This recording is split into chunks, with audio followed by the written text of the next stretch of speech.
pane chanjo nesibhebhira pauyerere. Hama dzangu dzinongoda kuti tigare tiri pamwe chete baby vachikuona. Nyaya dzerudo baby vachirayira kuti kusazotadzika kwandinoda. Hama dzangu dzinongoda kuti tigare tiri pamwe chete baby vachikuona. Nyaya dzerudo baby vachirayira kuti kusazotadzika kwandinoda.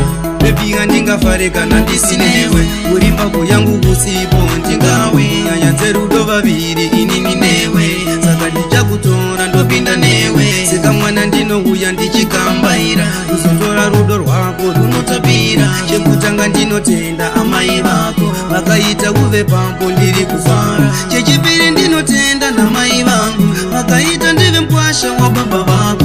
Chechitatu ndinotenda namwari baba vakaita tive tese tinodanana. Chechipiri ndinotenda namai vangu vakaita ndive mpwasha wa baba vako. Chechitatu ndinotenda namwari baba vakaita tive tese tinodanana. Une rudo runosipa runotapira, uchine mukaka pauri handimboreva. Nyango zvikomesei ndichamira newe, ndinotsvaga mari baby yekukutora. Daiwa chiuya kani baby tipinde mumambure erudo baby tiende. Daiwa chiuya kani baby tipinde mumambure erudo baby tiende.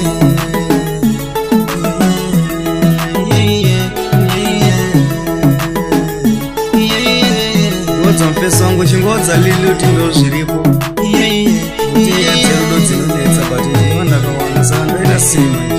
I don't know what to say, what to do. I'm totally confused. Hear me say, what's up, me have to represent. I'm good enough to make a phone this year. Kana uchida penda baby, siya wapedza kuronga. Anyaya dzerudo nekuti ndiri ndega ndingawe. Andina ndiri ndega ndingawe. Ini ndichatopinda murudo newe nekuti ndiri ndega ndingawe. Kana uchida kuenda baby, siya wapedza kuronga. Anyaya dzerudo nekuti ndiri ndega ndingawe. Andina chandinacho saka ndiri ndega ndingawe. Ini ndichatopinda murudo newe akana ndiri ndega ndingawe.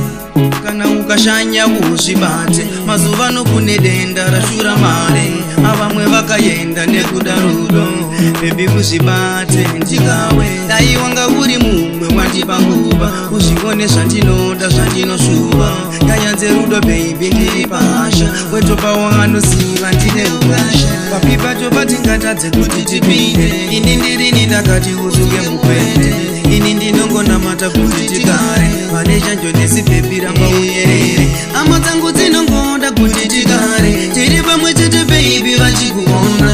Nyaya dzerudo baby vachirayira kuti kusazotadzika kwandinoda. Hama dzangu dzinongoda kuti tigare tiri pamwe chete baby vachikuona. Nyaya dzerudo baby vachirayira kuti kusazotadzika kwandinoda.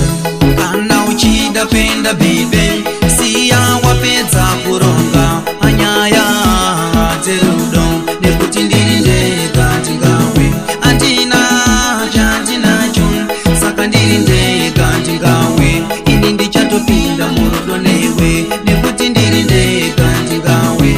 Kana uchida kuenda baby, siya wapedza kuronga. Anyaya dzerudo nekuti ndiri ndega ndingawe. Andina chandinacho saka ndiri ndega